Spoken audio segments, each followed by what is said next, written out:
The old mansion stood in the middle of an empty field, draped in an eternal shroud of darkness. Its roof sagged, windows were shattered, and the walls were covered in thick moss. The air was suffocatingly still, with only the sound of wind whispering through the cracks, making the house seem alive, breathing in the night. An urban explorer, intrigued by the mansion's ominous presence, stepped through the rusted iron gates. Clad in a black jacket with a flashlight in hand, he ventured into the eerie darkness of the mansion, unaware of the horrors that awaited him inside. The air grew colder as he entered the foyer. A faint glow of yellowish light seeped from a room upstairs. Despite the mansion having no electricity, the dim light seemed to beckon him forward, urging him to climb the creaky staircase. As he approached the door, a cold chill wrapped around him, and the musty air grew heavier. The beam of his flashlight flickered as if the very house was resisting his intrusion. When he opened the door, the room was bathed in a pale, unnatural glow, but no light source was visible. The room was empty, yet the light persisted. A sudden feeling of dread washed over him, but curiosity pushed him further inside. Suddenly, a shadow flickered in the corner of the room. A figure, ethereal and translucent, stood with its back turned.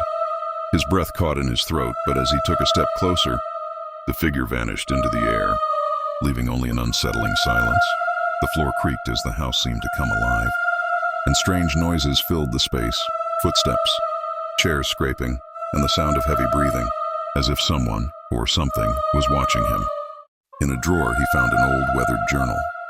The pages were filled with erratic handwriting, recounting a gruesome murder that had taken place in the very room he stood in.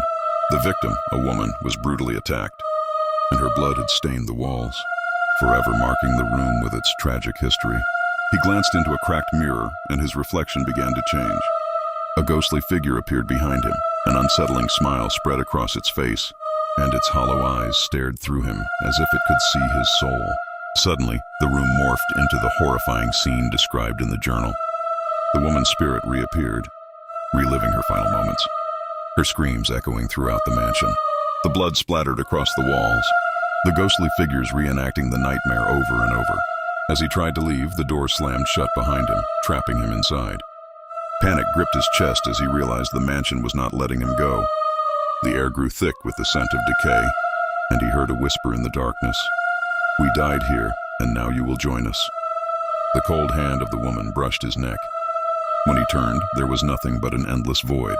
The mansion had claimed him, and his screams would join the others who had vanished within its haunted walls.